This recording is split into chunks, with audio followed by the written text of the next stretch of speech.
Within this chapter, we learn the 3 things that Haru values most important within his life.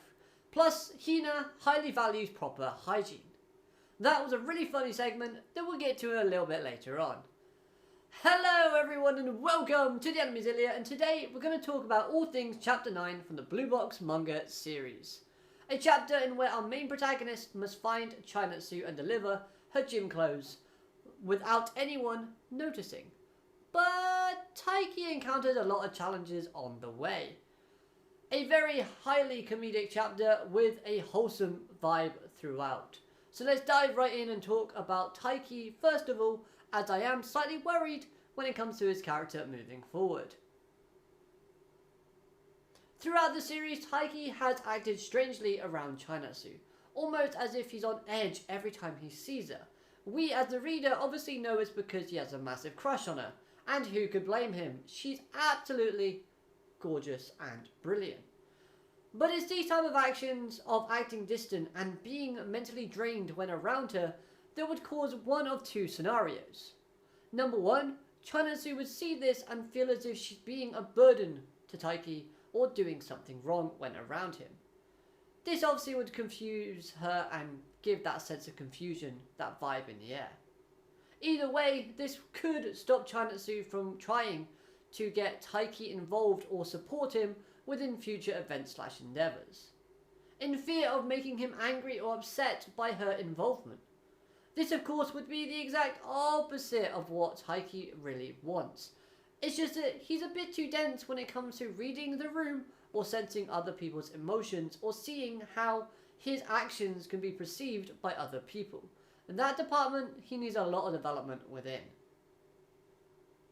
So I think it's highly understandable if we were to take Chinastu's character and later on see that she has some doubts as to whether or not Taiki actually likes her because of these negative signals he seems to be giving off without even realizing it himself.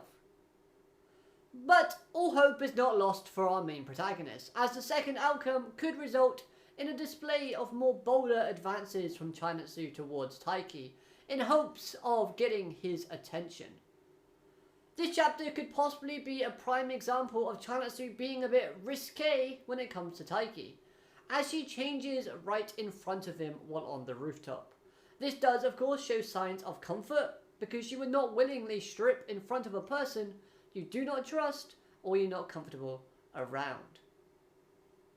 Ultimately though, I do think it's a case of Chinastu possibly having feelings for Taiki and wanting to gain his attention, making him notice her a bit more. After all, we have that line from chapter 7 in where she states, "Oh, that's how he sees it," or "that's how it looks to him."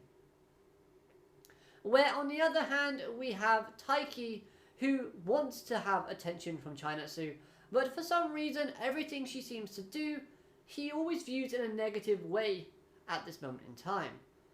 He even states in this chapter that the actions of her undressing in front of him makes him think that she doesn't even see him as a dude. Now of course this kind of reeks of low self-esteem or self-value from Taiki's character.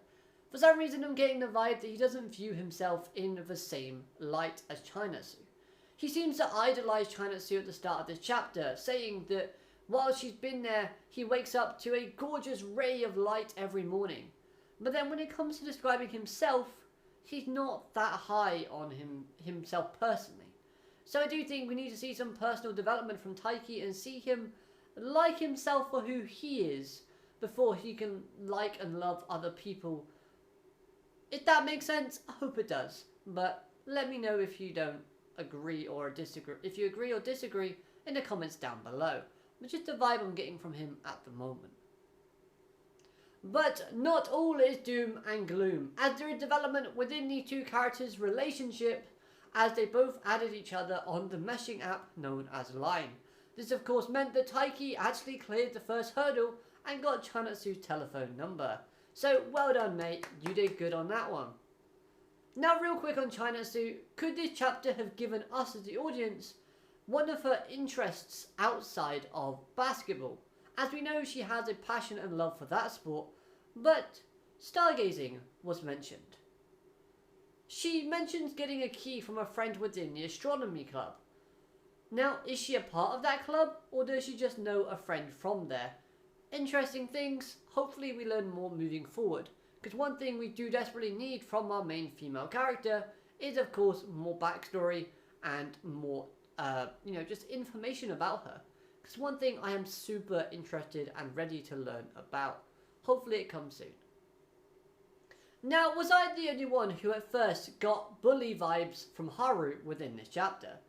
Well, that thought for me lasted all of 5 seconds, as this panel that you see here up on screen did look rather sinister, especially in the facial expressions, leading me to obviously think that.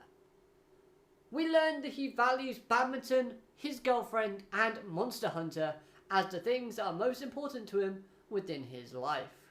Badminton makes sense, as it could help explain his skills and why he is at the level that he currently is. Because someone who is so passionate about something would spend a lot of time perfecting their skills or knowledge within their chosen subject that they're passionate about.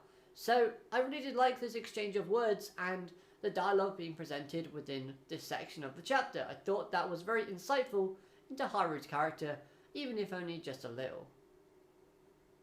Hina made me laugh a lot within this chapter. Her reactions to Taiki's statements about not washing his kit was absolutely golden. Just imagine the smell that would radiate from his clothes if he basically did not wash them for that length of time. That would reek.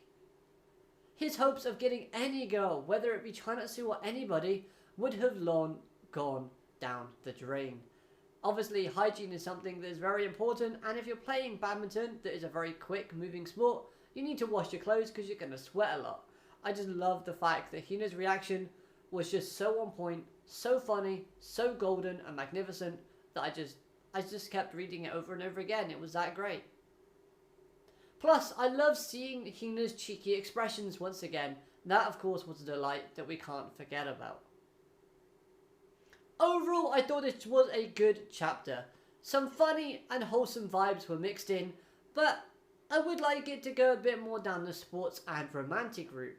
However, it does show signs of character development needing to take place, and it does give us a bit more information about other characters as well. We get to see things like who Hina hangs out with outside of Taiki and his other male friend. We learn a bit more about Haru, and we possibly learn more about Chinastu.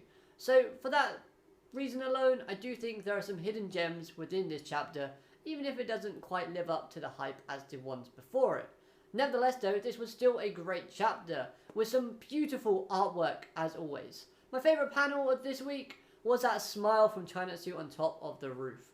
That just had a really warm and welcoming feeling attached to it when you read that particular panel. Plus, it was the first time we see her in normal school clothes. So that was pretty cool too. The design of that looks mwah. So let me know all of your thoughts about this chapter in the comment section down below. I want to hear all your thoughts and opinions and predictions for the future of this series. Go crazy, go wild, but of course, let me know them. Hopefully you've enjoyed this review. If you have, hit that like button and share, comment and subscribe. More importantly, I hope you have an amazing day and thank you so much for watching. I do honestly appreciate it. Alligator, madane, goodbye.